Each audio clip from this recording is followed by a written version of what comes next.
Matt and I will literally just have to like try to access the part of our brains that, and we'll just have to. But I bet we will. I bet we'll fall back into it. We'll be like, oh, like I've been gone so long, like I don't know if I speak fluently, but I still speak well.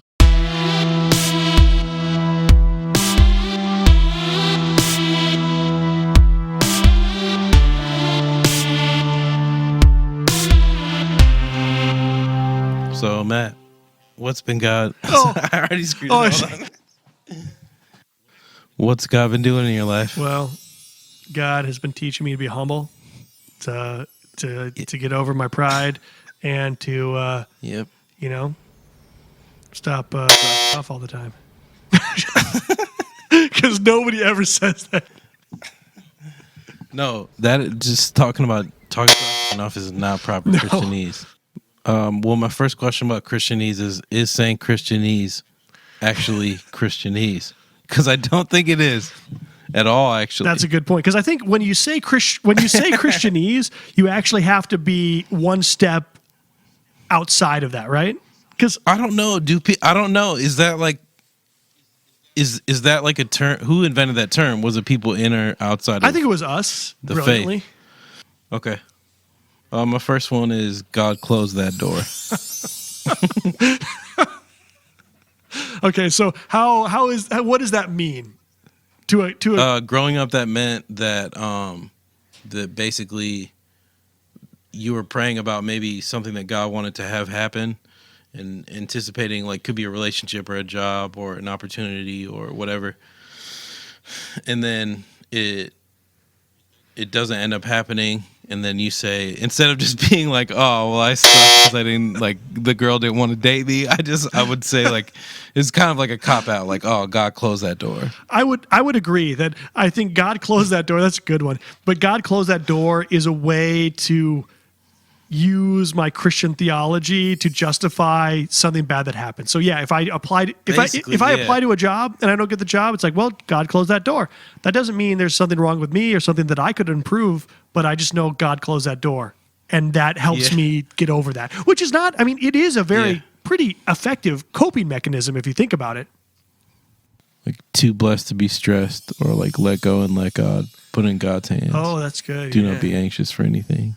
I also had all of that. Christianese is basically another form of people saying, it's like a play on words where there's like Germans who say like Danglish, like German to English. It's identifying that it's a type of, it's a specific speech group that has to do, which people don't necessarily like probably think about necessarily, that it's like a subculture or that it's a different language. I think that it has, that's an interesting thing, because I don't think, for me, actually, Christianese isn't necessarily about using new words, but it's using words in the right way. But is it similar? Okay, so you spent how many years in Germany? 9 years in Europe, yeah. Getting your PhD whenever. And then you had to like immerse yourself into the culture to understand. Like that's what I mean. Oh, I see what you're saying. Yeah. I would say like there are analogies to a different language, because when I was in Germany, I slowly accumulated the knowledge of that language, and it took a long time. And so at first you understand small things, and over a longer period of time, you start to be able to speak and converse in a normal way.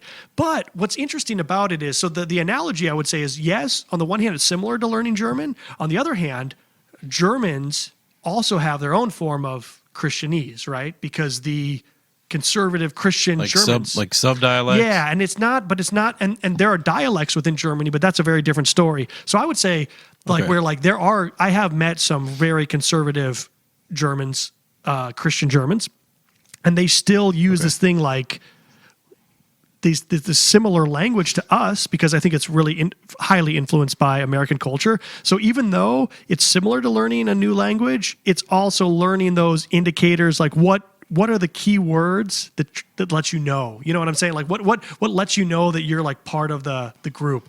So like if you say one of my things I thought I was like, oh, like he's a believer, you know? And that was like, I heard my dad tell somebody that once, and it was like, that basically means like, that doesn't mean you just believe in something. That means you believe in a specific, it's like he's a believer, like he's thing that they believe. Like he's one of us. He's our tribe, right? He believes like, the same as we do, basically. Yeah, like he's on the up and up.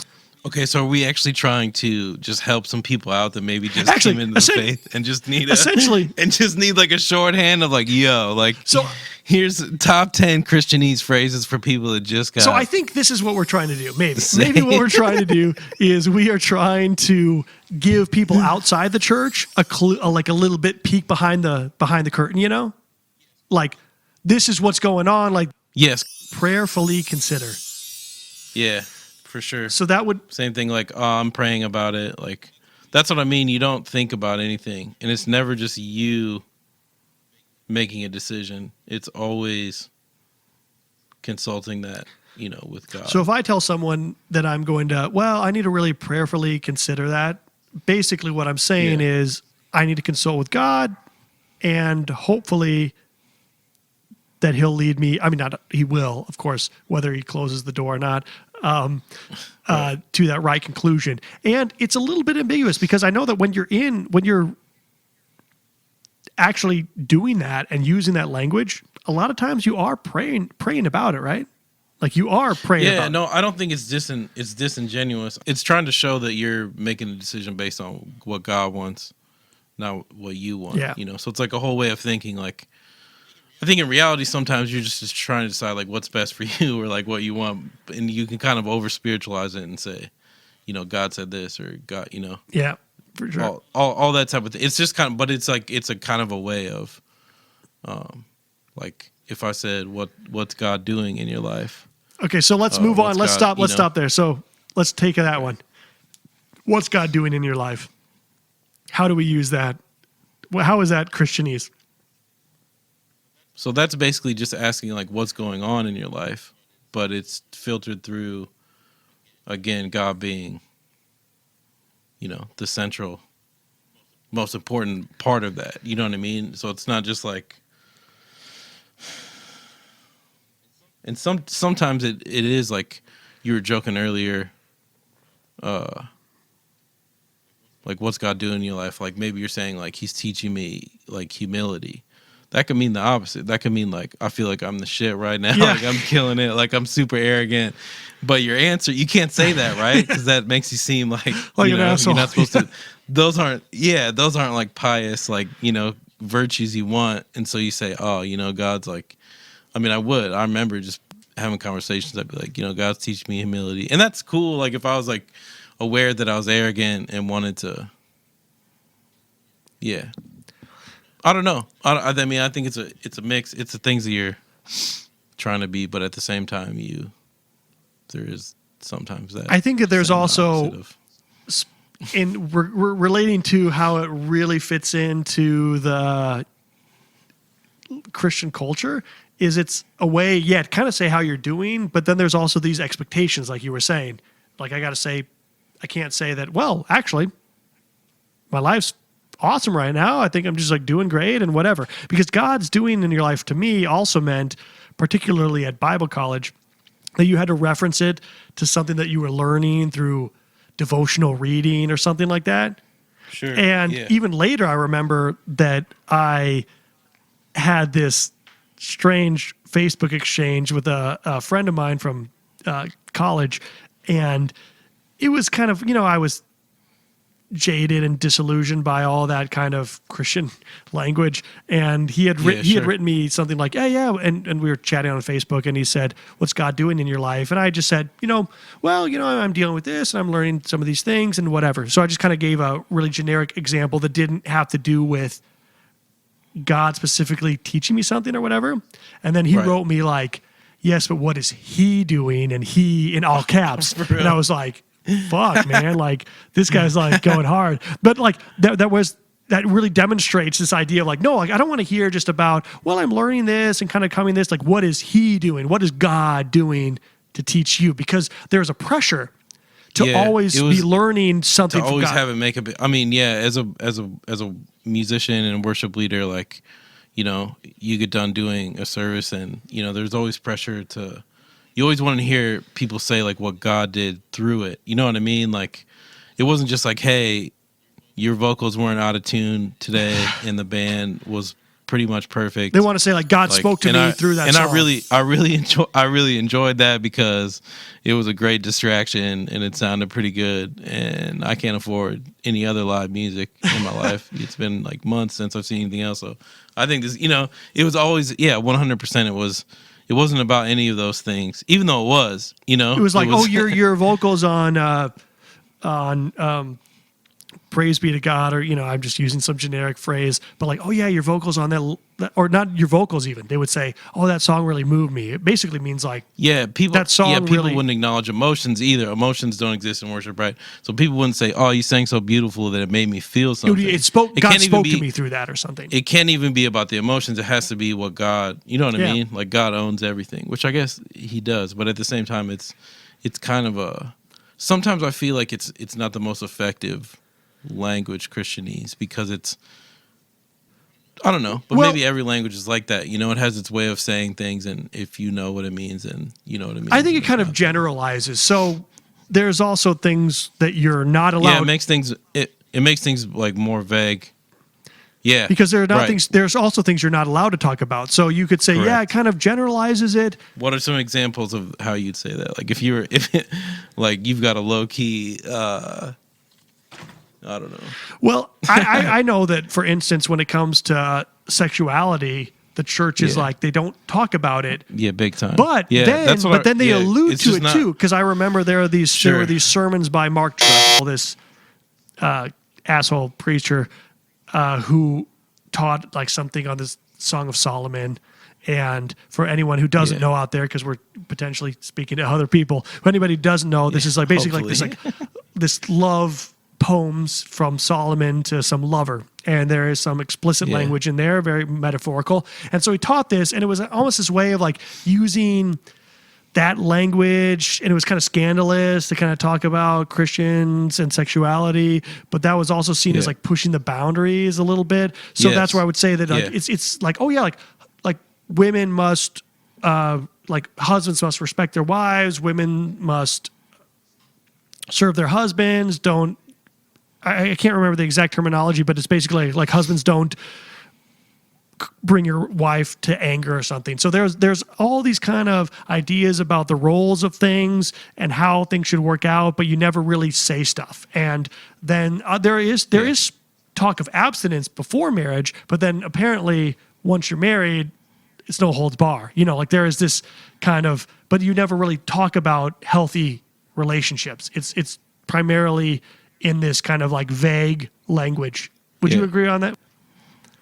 Yeah. 100%. I mean, that's Christianese it's what you don't talk about as much as what you do talk about. It's a language that you use. So, you don't use swear words. You don't like talk about things that are, profane. Like there was that pressure, right? Well, there was a pressure to try to influence people with the culture. I think it was living out your faith. It was. But I always felt that was a pressure to. It was your mission field. I always felt that was a pressure to evangelize, but not necessarily to use. I think it's all one thing. So what happens when you either grew up in a different, you're like Catholic or something, or maybe you just like your parents like never went to church. Like most people had some kind of background, but you would come into a particular church, you would, get saved into that church. Like that was, or you would you get your friends to come to church, right? That was like evangelism. And then what happens? Eventually you start to learn Christianese. I think I still felt like I felt like I was called. I'm not sure that I was, but I felt like I was called to speak as much Christianese as possible to just like my classmates and people I work with, like people outside of the church. Like I feel like that was a part of living out my faith. There's another good one. Yeah. What's it mean to live out your faith? So to live out your faith to me meant to bring in one's own Christian faith as far as possible into every aspect of your life. So to live out your faith meant not only singing the right songs at church, but it meant when you're at work, you talk about your faith, you talk about Jesus, you talk about all those things that are important to you that might not make sense to other people. So living out your faith is this type of, like, in front of everybody, being a Christian. Okay, just that last sentence. That's a good way to put it, I think. But I think it's assumed to be that you're,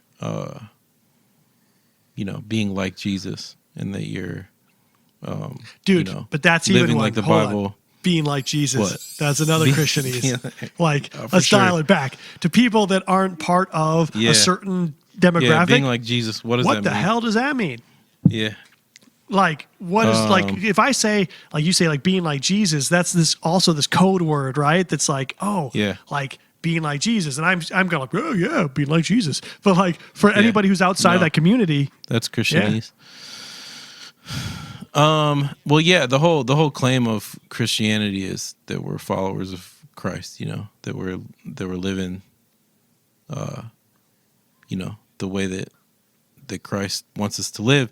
And just because of this funny thing of how some stuff worked out with this dude named Constantine and stuff, like now it's like it's very, very popular. It's not the world's largest religion. Yeah, it is. It is. Is it even more? Just because? Well, it depends on which. But if you include Protestants and Catholics, it is the world's largest religion.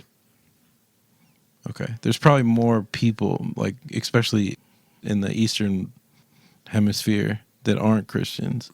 Well, there are more people in the East, if we talk about the East as like China, Vietnam, Korea, Indonesia, like those countries, there are fewer Christians, but overall there are more Christians in the world than any other religion. No, I got you. I was just saying I didn't know if that meant that most people no. So, Earth but then would consider themselves Christians. But however, I will say there's not a majority. So the Christianity is the largest religion, but it's not a majority. So there are more other religions than Christian religions. That's why we got to share the gospel. Yeah. Okay, so like low-key colonialism hiding inside of religion aside. Jesus Christ, dude! Like that. That's a point. We could have a whole. We could have a whole. I didn't even say that. A lot of people didn't even understand. It just went right over their heads, and we're just going to let it. Don't rewind and don't try to understand. And that's all I'll say. But no, which one were we on? So we were on. Living Out Your Faith. Because you said Did we cover that one? You said like living like Jesus, being like Jesus. Yeah. So yeah, I think it's just growing up. It's assumed, being like Jesus it's the same as. Well, I don't know how to put it. Would you say what I'm trying to get at is the possible discrepancy between who Jesus actually was and then all of the culture that seeps in.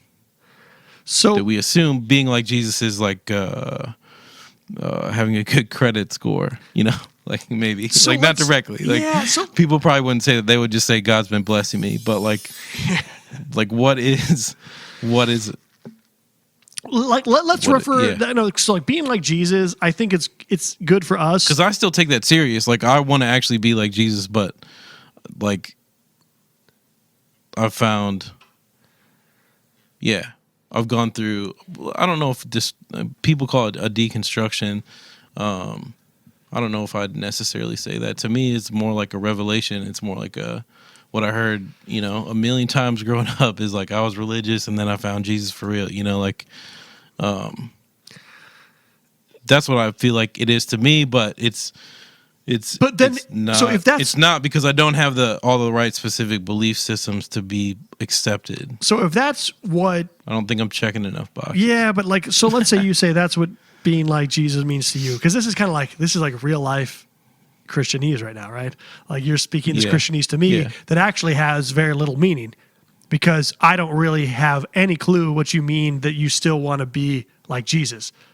Now I could infer. Yeah. I could infer from my. Because I didn't use any specifics. Yeah, because I could infer from my background, like, well, maybe he means blah blah blah, or maybe he wants to be. Yeah. So which thing specifically? Outside. So like, if you were, let's say I'm somebody who has no relationship to Christianity whatsoever, and you say, well, I'm trying to be more like Jesus. If you grew up in the United States, you might still be like, well, I guess Jesus was some guy who cared about the poor and wanted people to love God more. I don't think that's the first thing people would say. Well, but I think sometimes people who aren't within Christianity, they have this idea of like Jesus, right? Like kind of this like Sermon on the Mount idea of like, oh yeah, like Jesus was for that stuff. But I think I'm getting a little bit off topic. So like, let's say for me, I don't understand. You say, yeah, but I'm still trying to be like Jesus. Like that has no reference outside of a certain community. So I don't know what you mean by that. So try to explain when you say, I still kind of want to be like Jesus, I would say two things. One, what you used to mean when you were in high school and trying to be like Jesus. Yeah. And now there's still a meaning to that for you. Yeah. And so try to explain first what you used to mean when you said you want to be like Jesus and now what you mean when you want to be like Jesus. I'll try not to interrupt. That's like... I feel like I've been trying to do that for like the last decade, talking to you like multiple, like every other week for the last 10 years, and I haven't been able to explain that. But I can do it right now for the podcast if you Let's want. do it, man. No, but I would say, no, this doesn't have to say, what you're saying is not your end all, whatever. But it's just, try to give some... Let me just pick an example because it's what's going on right now. It's in the world today. Yeah. Let's talk about nationalism. Okay. So I'm gonna take a drink of whiskey here. So let's take nationalism. I would have assumed like my opinion is that nationalism has snuck into the Christian faith to the point where it's intertwined. And I think like a part of, not necessarily the most important part, but like a big part of being like Jesus would be to be a good, like follow the laws, like be a good citizen, like do your duty, like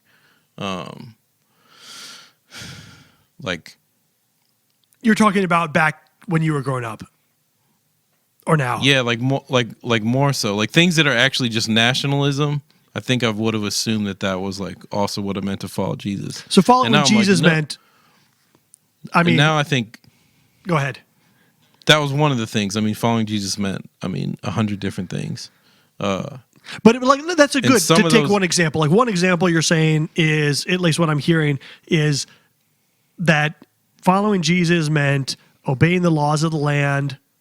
I mean, it meant being a Republican specifically. Yeah. To be honest, like I legit wasn't sure if people that voted for Democrats were going to heaven. I think it was that extreme sometimes. Like, or if they were, it was like, not, I don't know if I'd call it a sin, but it was just like an incorrect, I was like, oh, they love like murdering babies. Like that's sad. Like a fundamental, a fundamental problem with the way they thought about life. Democrats. Yeah. So I think now if like how I look at, I think nations are really stupid. I think it's dumb that someone drew a nice little creative line, sometimes straight, sometimes going along and now we have our whole, and I understand why, because it's been even worse in the past with like tons of different like sects and like little tribes, but I believe that Jesus talked about, and Jesus was about like something that was outside of that, and he talked decent about like the kingdom. So to me, like not being a good American and not like putting my faith in America or like elevating the importance of my nation above other things, you know what I mean? Like if Jesus was mostly concerned about So the irony would maybe be that when you were younger, I was younger too, that Christianity was associated with a certain nationalism, a national identity. Is that fair to say? I think it still is. Well, yeah, no, but I'm just saying, like, from our perspective. And would you say that now, just to use the example that you're using, now it's not so much that, oh, to be Christian means to adhere to a certain political party, but to be Christian means to adhere to, would you say, certain value sets and moral ideas? Or Yeah. what is it now that changes? So back then, let's say you believe that to be Christian meant to be Republican, follow the laws, kind of believe in the America, maybe in a sense, would you say, and I don't know, I mean, this is probably a topic for more discussion, but when you were younger, then the belief in America was almost the belief, like America and Christianity were tied together in some ways. Yeah, I mean, they were tied together. It's like, I didn't necessarily believe America was great just because America was great. I believed America was great largely in part because it was such a hub of Christianity. Yeah. You know what I mean? So now, but America didn't mind me thinking that. America didn't mind like cozying up to my hunger to be, religiously faithful, and just thinking like, oh, and America's awesome too because we're spreading the gospel all over the place, and we're so then an influence of our culture. So contrast that to what you think now when it talks about being like Jesus.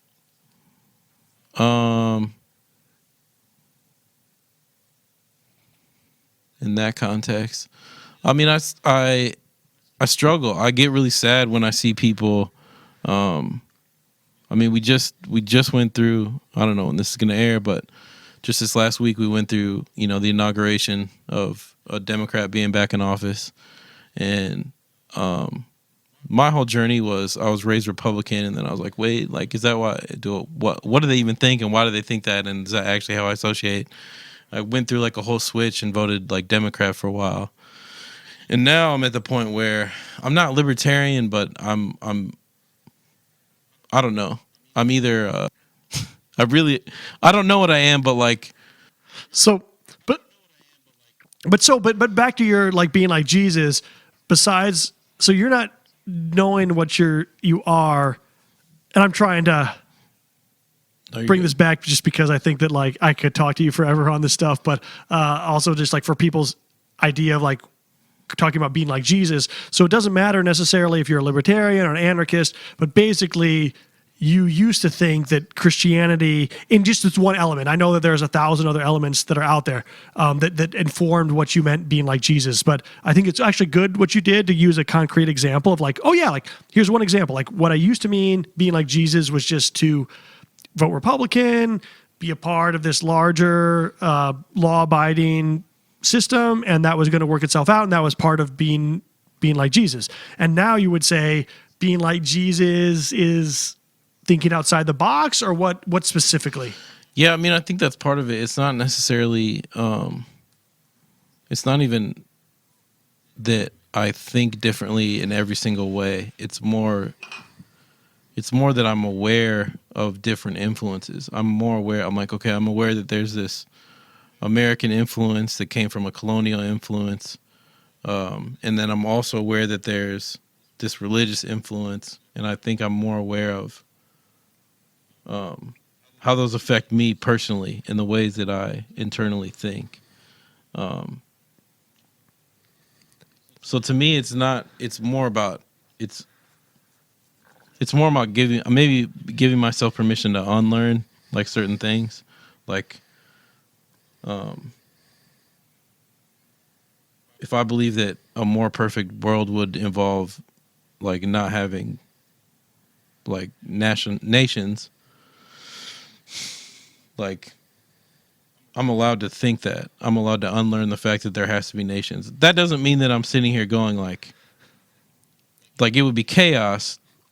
Like it's going to take hundreds of years. It's not that you're saying like, nations, like starting tomorrow, nations shouldn't exist, but starting to think outside of the box regarding the idea of the nation. Because let's face it, the nation state did not exist forever. Like you referenced before, like maybe it's better than it used to be because in a German context, there were a bunch of warring factions that were like small princes and others who would like war against each other and then finally resolve to what it is today. That's a very super generalized view of it. I think basically what I'm trying to say is I gave my I think there were lots of things that were